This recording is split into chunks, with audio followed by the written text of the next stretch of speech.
ലോകാത്ഭുതങ്ങളിലൊന്നായ ജോർദാനിലെ Petra. രാവിലെ തന്നെ പെട്രയുടെ കാഴ്ചകളിലേക്ക് ജനപ്രവാഹം തുടങ്ങിയിരിക്കുന്നു.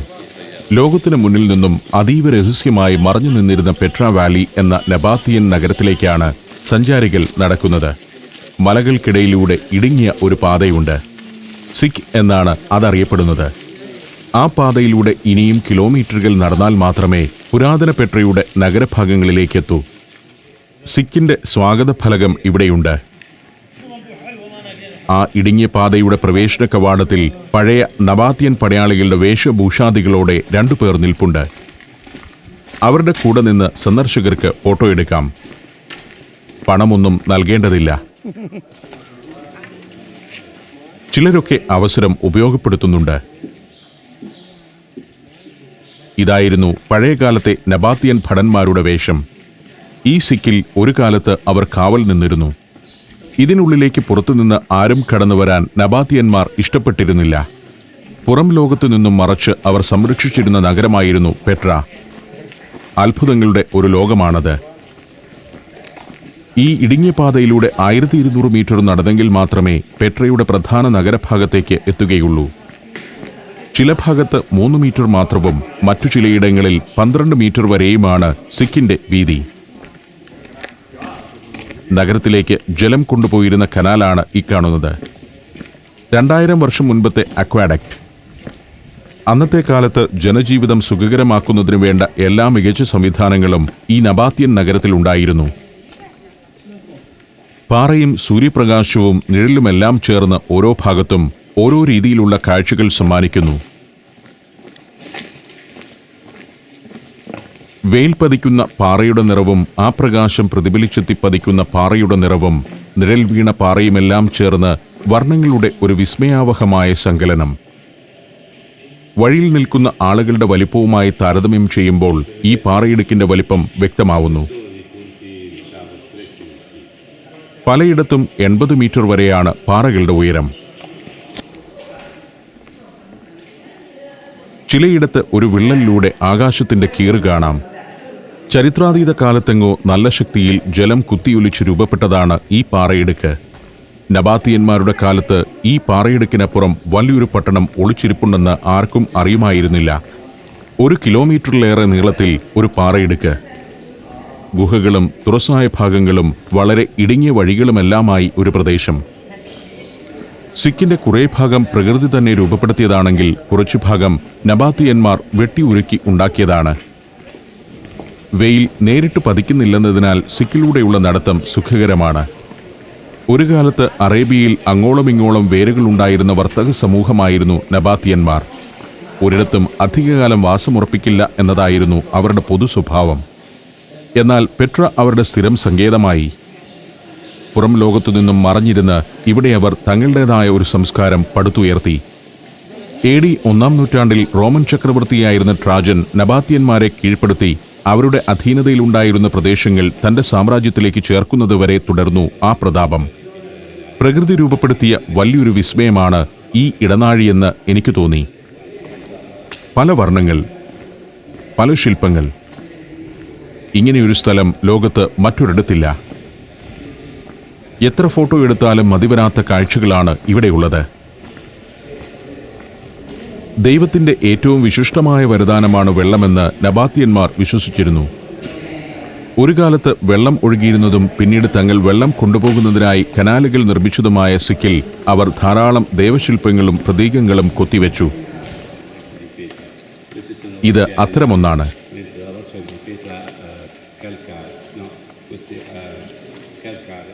ഇക്കാണുന്നതെല്ലാം ജലം ഒഴുകിയിരുന്ന ചാലുകൾ തന്നെയാണ്. ആദിമകാലത്ത് ഒരു പട്ടണത്തിന്റെ ആകെ ആവശ്യങ്ങൾ നിറവേറ്റാനുള്ള ജലം കൊണ്ടുപോയിരുന്ന കനാലുകൾ ഇന്ന് പലയിടത്തും തകർന്നിട്ടുണ്ട്. പെട്ര ആരാലും ശ്രദ്ധിക്കപ്പെടാതെ കിടന്നപ്പോഴും ബെദൂയിയന്മാർ ആധുനിക കാലത്ത് ഇവിടെ വസിച്ചപ്പോഴുമൊക്കെയാകാം ആ തകർച്ച നേരിട്ടത്. പെട്രയിലെ ജലസംഭരണവും വിതരണ സംവിധാനവും ആധുനിക ഗവേഷകർ വിശദമായ പഠനത്തിന് തന്നെ വിധേയമാക്കിയിട്ടുണ്ട്. ഇത്തരത്തിൽ പഠനം നടത്തിയ ചാൾസ് ആർ ഓട്ട്ലോഫ് എന്നയാളുടെ ഗവേഷണ പ്രബന്ധം കേംബ്രിഡ്ജ് ആർക്കിയോളജിക്കൽ ജേർണൽ അതീവ പ്രാധാന്യത്തോടെ പ്രസിദ്ധീകരിച്ചിരുന്നു. മലയിടുക്കിലൂടെ കുറേ ദൂരം നടന്നിരിക്കുന്നു. സഞ്ചാരികൾ പലരും പലയിടത്തും കുറച്ചുനേരം വിശ്രമിച്ചിരുന്ന ശേഷമാണ് നടത്തം തുടരുന്നത്. ആരും മടുത്തുപോകുന്ന നടത്തമാണിത്. എനിക്ക് പക്ഷേ വിശ്രമിക്കാൻ നേരമില്ല. ഉച്ചയ്ക്ക് 12 മണിക്ക് മുൻപ് ചിത്രീകരണം തീർക്കണം. ഇപ്പോൾ തന്നെ 2 കിലോമീറ്ററിലേറെ നടന്നു കഴിഞ്ഞു. ഇനിയും എത്രയോ കിലോമീറ്റർ നടക്കാനുമുണ്ട്. ടൂറിസ്റ്റുകൾക്കിടയിലൂടെ തദ്ദേശീയരായ കുട്ടികൾ പെട്രയുടെ ചിത്രങ്ങൾ വിറ്റു നടക്കുന്നു. ചിത്രങ്ങൾ വാങ്ങുന്നില്ലെങ്കിലും ചില മദാമ്മമാർ കുട്ടികളെ തലോടി ഓമനിച്ചൊക്കെയാണ് കടന്നു പോകുന്നത്. ഇന്നാർക്കും പ്രിന്റെടുത്ത ചിത്രങ്ങൾ വേണ്ട. എല്ലാവരും ഡിജിറ്റൽ ക്യാമറയിലും മൊബൈൽ ഫോണിലുമൊക്കെ ചിത്രങ്ങൾ പകർത്തുന്നുണ്ടല്ലോ. ക്യാമറ ഇല്ലാത്തവരുടെ കൈവശം ഒരു ഐപാഡ് എങ്കിലുമുണ്ട്. ചിലരാകട്ടെ ഒന്നിലേറെ ക്യാമറയുമായാണ് നടക്കുന്നത്. തങ്ങളുടെ സംഘത്തിന്റെ പിറകെ കൂടുന്ന കുട്ടികളെ ചില ടൂർ ഗൈഡുകൾ നിരുത്സാഹപ്പെടുത്തി വിടുന്നതും കണ്ടു. പാറയുടെ രൂപഘടനയും അതിലെ ഡിസൈനുമൊക്കെ ക്ലോസപ്പിൽ കാണുമ്പോൾ ഏതാനും ദിവസങ്ങൾ തന്നെ പെട്രയിലൂടെ ഗവേഷണത്തിലേർപ്പെട്ട് നടക്കാൻ തോന്നിപ്പോകും. അങ്ങനെ ദിവസങ്ങളോളം ഇവിടെ കറങ്ങി നടക്കുന്ന സഞ്ചാരികളുമുണ്ട്.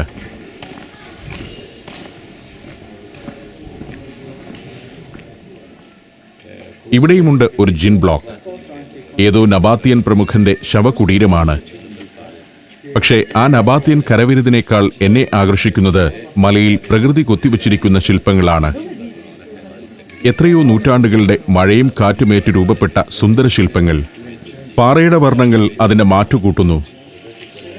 ആധുനിക കാലത്തെ ഒരു അമൂർത്ത ശില്പമോ പെയിന്റിങ്ങോ ആണ് അതെന്ന് തോന്നിപ്പോകും. പെട്ര കാണാൻ വരുന്നവരുടെ വലിയൊരു ആകർഷണമാണ് പ്രകൃതി ചിത്രപ്പണികൾ നടത്തിയ ഈ പാറകൾ. ആദിമകാലത്ത് സിക്കിന് ഇരുവശവുമുള്ള പാറകൾ ഒരുമിച്ച് ഒറ്റ പാറയായാണ് നിലകൊണ്ടിരുന്നതെന്നാണ് പഠനങ്ങൾ വെളിപ്പെടുത്തുന്നത്.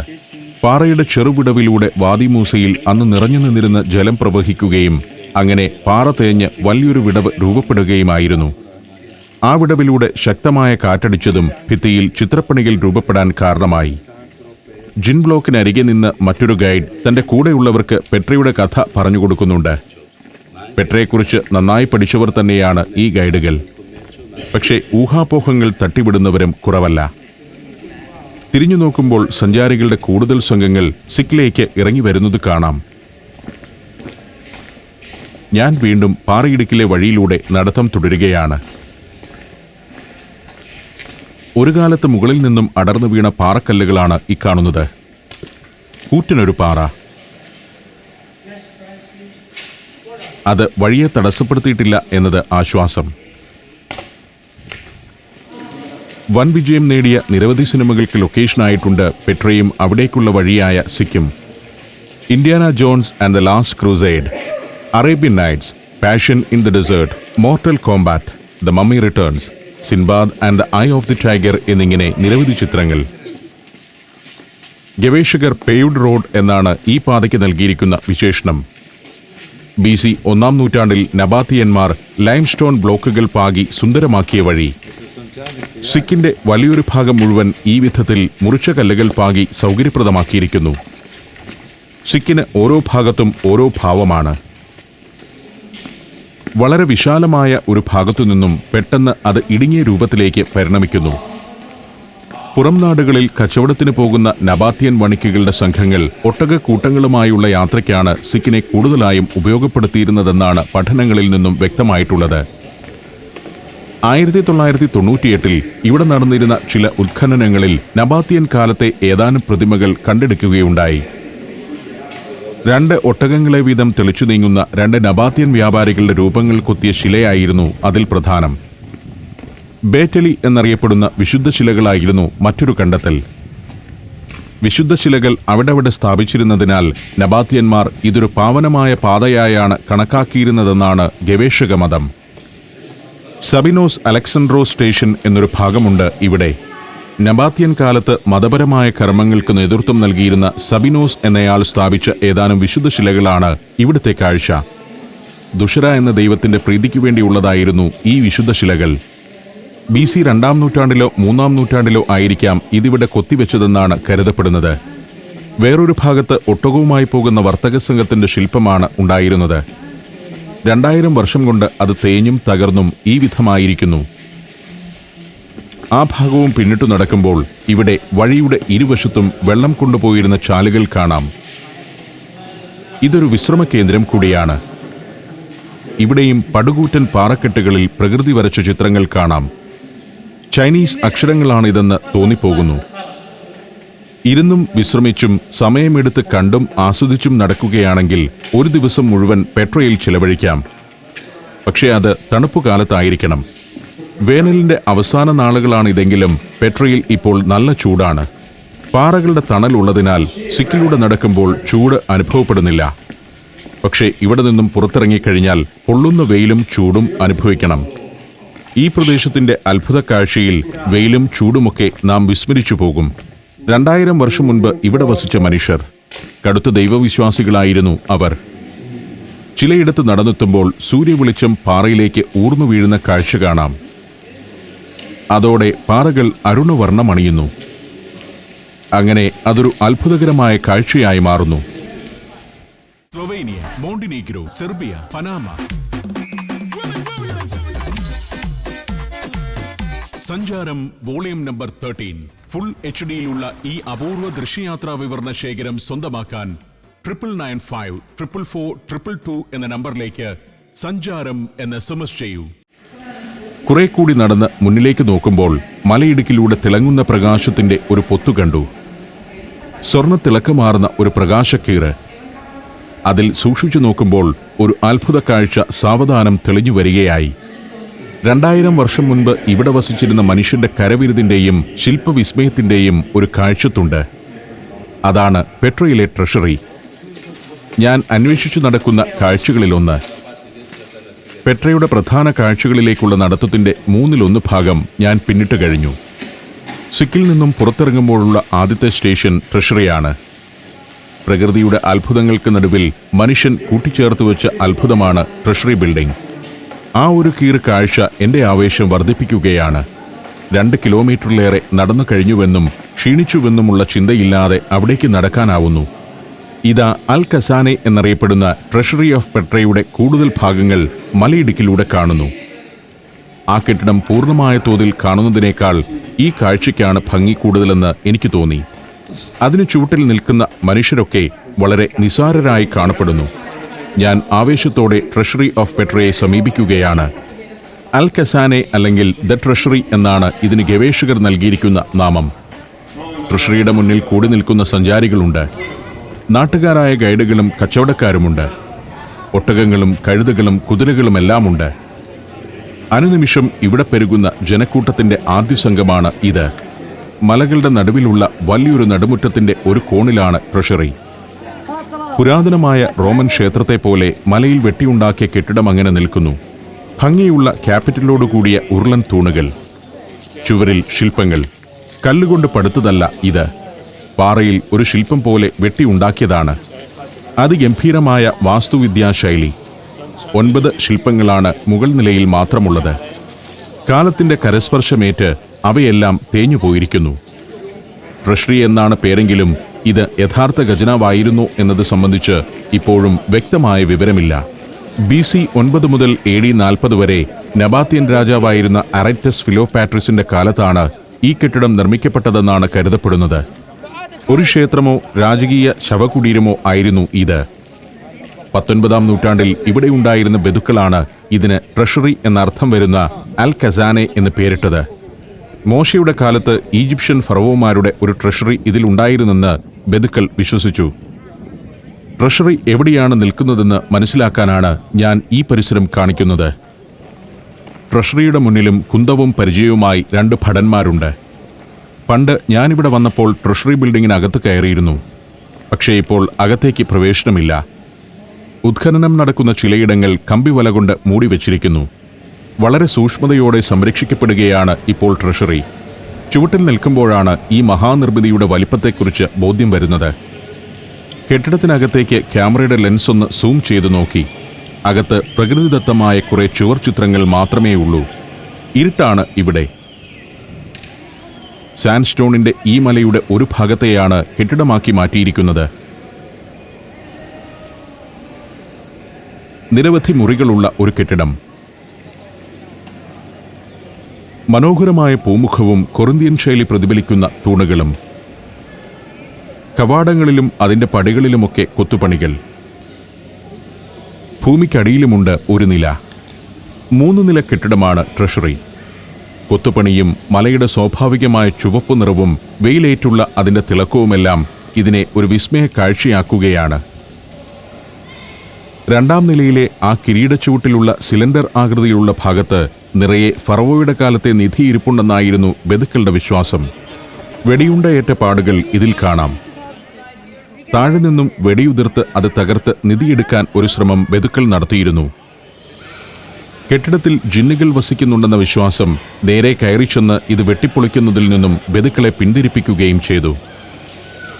ഇതെല്ലാം ഒറ്റപ്പാറയിൽ കൊത്തിയെടുത്തതാണ്. ഈ ട്രഷറി ബിൽഡിംഗ് പോലെ നിരവധി കെട്ടിടങ്ങൾ ഇനി അങ്ങോട്ട് നാം കാണാൻ കിടക്കുന്നു എന്നതാണ് പെട്രയുടെ അത്ഭുതത്തിന്റെ മാറ്റുകൂട്ടുന്നത്. ഇവിടെ നിന്നും തുടങ്ങിയാൽ കിലോമീറ്ററുകൾക്കകലെ മൊനാസ്ട്രി ബിൽഡിംഗ് എന്നറിയപ്പെടുന്ന ഇത്തരം മറ്റൊരു നിർമ്മിതി വരെ എത്തും കാഴ്ചകൾ. ഇവിടെ നിൽക്കുമ്പോൾ മറുവശത്ത് മലയിൽ ചെറിയൊരു വിള്ളൽ കാണാം. അതാണ് സിഖ്. അതിലൂടെയാണ് ഞാൻ നടന്നു വന്നത്. ആ വിള്ളലിലൂടെ ധാരാളം ആളുകൾ വന്നുകൊണ്ടേയിരിക്കുന്നു. 1.25 കിലോമീറ്റർ നീളമുള്ള ഒരു വിള്ളലാണതെന്ന് ഓർക്കണം. ഇവിടെ നിന്ന് കാണുമ്പോൾ ആ വിള്ളൽ വളരെ ചെറുതാണ്. അനുനിമിഷം അതിലൂടെ ജനം ട്രഷറി ബിൽഡിങ്ങിനടുത്തു വന്ന് നിറഞ്ഞുകൊണ്ടിരിക്കുകയാണ്. ഒട്ടകങ്ങൾ മണലിൽ വിശ്രമിക്കുന്നു. ഒരു കോണിൽ സുവനീർ കടകൾ, ജ്യൂസും കാപ്പിയും ഒക്കെ ലഭിക്കുന്ന കടകൾ അവിടെയുണ്ട്. കുറച്ചു സമയം കൂടി കഴിയുമ്പോഴേക്കും ഇവിടം ജനസമുദ്രമാകും. നബാത്യൻ ഭടന്മാരുടെ കൂടെ നിന്ന് ഫോട്ടോ എടുക്കാൻ വ്യഗ്രതപ്പെടുന്നു ചിലർ. കുറെ പീടികകളുണ്ട്. അറബി സുവനീറുകളാണ് പ്രധാന വിൽപ്പന വസ്തുക്കൾ. ഞാൻ കടയുടെ തിണ്ണയിലേക്കൊന്ന് കയറി. ഇവിടെ നിന്നാൽ കുറച്ചുകൂടി വൈഡായ ഏതാനും ഷോട്ടുകൾ കിട്ടും. ടൂറിസ്റ്റ് പോലീസുകാർ ചായ കുടിച്ചിരിക്കുന്നു. ഇങ്ങനെയായിരുന്നു ഈ പാറ കൊത്തുന്നതിന് മുൻപ്. കൊത്തിക്കഴിഞ്ഞപ്പോൾ ഈ സൗന്ദര്യം കൈവന്നിരിക്കുന്നു. കെട്ടിടത്തിന് ഇരുഭാഗത്തുമുള്ള പാറകൾ കണ്ടാൽ ഇതിൽ നിന്നാണ് ട്രഷറി ബിൽഡിംഗ് പോലൊരു നിർമ്മിതി കൊത്തിയെടുത്തതെന്ന് പറയില്ല. അതെങ്ങനെയാണ് മലയിൽ നിർമ്മിച്ചെടുത്തിരിക്കുന്നതെന്ന് കാണിച്ചു തരാനാണ് ഞാൻ അകലെ നിന്ന് ഈ ദൃശ്യം പകർത്തുന്നത്. കെട്ടിടത്തിലെ ശില്പങ്ങളിൽ നടത്തിയ പഠനമാണ് ഇത് ശവകുടീരമോ ക്ഷേത്രമോ ആയിരുന്നെന്ന നിഗമനത്തിലേക്ക് ഗവേഷകരെ കൊണ്ടുചെന്നെത്തിച്ചത്. കെട്ടിടത്തിന്റെ ഏറ്റവും മുകളിൽ പരുന്തുകളുടെ 4 ചെറുശില്പങ്ങളുണ്ട്. പരേതാത്മാവിനെ സ്വർഗത്തിലേക്ക് കൊണ്ടുപോകുന്ന പരുന്തുകളാണ് അത്. 2 കുപ്പി വെള്ളം കൂടി വാങ്ങി ബാഗിൽ വെച്ച് ഞാൻ ഇവിടെ നിന്നും നടത്തം ആരംഭിക്കുകയാണ്. ഇനിയും 2-3 കിലോമീറ്ററുകൾ കൂടി നടന്നെങ്കിലേ സുപ്രധാനമായ അടുത്ത കാഴ്ചയിലേക്കെത്തൂ. വെയിലിന്റെ കാഠിന്യം കൂടുകയാണ്. രാവിലെ 7 മണിക്കാണ് നടത്തം തുടങ്ങിയത്. ഇപ്പോൾ സമയം 9:30 ആയിരിക്കുന്നു. സന്ദർശകർക്കെല്ലാം ട്രഷറി ഒരു അത്ഭുതമാണ്. അവരത് വിശദമായി കണ്ടു നിൽക്കുന്നു. ചിലർ ഫോട്ടോ എടുക്കുന്നു. ആളുകളുടെ വൈവിധ്യം, അവരുടെ കണ്ണിലെ വിസ്മയം, സന്ദർശകർക്ക് കാര്യങ്ങൾ വിവരിച്ചു നൽകുന്ന ഗൈഡുകളുടെ വാക്ചാതുരി. എവിടെ ചെല്ലുമ്പോഴും ഇത്തരം കാര്യങ്ങളൊക്കെ ഞാൻ കുറേ നേരം കണ്ടു നിൽക്കും. ജീവിതചിത്രങ്ങളായി അത് ക്യാമറയിൽ പകർത്തിയെടുക്കുകയും ചെയ്യും. ഇതുകൂടി ചേരുന്നതാണല്ലോ സഞ്ചാരം. എത്രയെത്ര ആളുകളുടെ മിഴികൾക്ക് വിരുന്നൊരുക്കിയതാണ് പെട്ര എന്ന അത്ഭുത നഗരം. ഇനിയും എത്രയോ തലമുറകൾ ഈ അത്ഭുത കാഴ്ചകളിലേക്ക് വരാനിരിക്കുന്നു. ഈ ഇരിക്കുന്നത് കുതിരക്കാരും കഴുതിയെയും ഒട്ടകത്തെയും തെളിക്കുന്നവരുമെല്ലാമാണ്. അവർ ബദുക്കളാണ്. ഈ വേഷം കെട്ടി നടക്കുന്നതും ബദുക്കൾ തന്നെ. കുറേ നേരം കുന്തവുമായി നിന്ന് മടുത്ത ഭടന്മാർ എവിടേക്കോ നടക്കുകയാണ്. മലയുടെ ചുവട്ടിലെ ഒരു പൊത്തിലേക്കാണ് അവർ കയറിപ്പോകുന്നത്. ചെറിയൊരു വിശ്രമത്തിനുള്ള പോക്കായിരിക്കാം. പലരും ട്രഷറിയെ കണ്ടുകൊണ്ട് മലയുടെ തണൽ പറ്റി കല്ലുകളിലും ബെഞ്ചുകളിലും ഇരിപ്പുറപ്പിച്ചിരിക്കുന്നു. ചിലർ മാപ്പ് പരിശോധിക്കുന്നു. വേറെ ചിലർ ഗൈഡുമായി ചർച്ചകൾ നടത്തുന്നു. ചില സഞ്ചാരികൾ കയ്യിൽ കരുതിയ പ്രിന്റൌട്ടിൽ നിന്ന് ഓരോ കാഴ്ചയും വിശദമായി മനസ്സിലാക്കുന്നു, ഫോട്ടോ എടുക്കുന്നു. ഓരോരുത്തരും വളരെ ഗഹനമായി തന്നെയാണ് പെട്രയെ കാണുന്നത്. കഴുതകളുമായി നിൽക്കുന്ന ബാലന്മാർ. ഈ കഴുത തിന്നാനാണോ തിന്നാതിരിക്കാനാണോ സഞ്ചി കെട്ടിയിരിക്കുന്നതെന്ന് മനസ്സിലാവുന്നില്ല. ഒരുപക്ഷെ സഞ്ചിയിൽ തീറ്റയുണ്ടായിരിക്കാം. കഴുതകളുടെയും കോവർ കഴുതകളുടെയും കുതിരകളുടെയും വലിയ സംഘങ്ങൾ തന്നെ ഇവിടെയുണ്ട്. കാരണം യാത്ര തുടങ്ങുന്നിടത്തേക്കാൾ നടന്നു മടുക്കുന്നിടത്താണല്ലോ ഇത്തരം ചുമട്ടുകാർക്ക് ആവശ്യം വരിക. അതുകൊണ്ട് ആളുകൾ പകുതി ദൂരം നടന്നു കഴിയുമ്പോഴാണ് ഇവരൊക്കെ അടുത്തുകൂടുക. ഈ ഉരുളൻ കല്ലുകളിലൂടെ വെയിലത്തുള്ള നടപ്പ് അത്ര സുഖകരമല്ല. ചുട്ടുപഴുത്തു കിടക്കുന്ന വഴി. ഇതിലൂടെ എനിക്ക് ഇനിയും നടക്കണം. അങ്ങു ദൂരെ ചില ടൂമ്പുകൾ കാണുന്നുണ്ട്. അവിടം ലക്ഷ്യമാക്കി സഞ്ചാരി സംഘങ്ങൾ വരുന്നു. ഞാൻ അവർക്ക് മുൻപേ ടൂമ്പുകളിലേക്ക് നടക്കുകയാണ്. അത്ര സുഖകരമല്ല, ആയാസകരമാണ് നടപ്പ്. കഴുതകൾ പ്രലോഭിപ്പിക്കുന്നുണ്ട്. പക്ഷേ നല്ല ദൃശ്യങ്ങൾ ലഭിക്കാൻ നടക്കുക തന്നെ വേണം. സഞ്ചാരം തുടരുകയാണ്.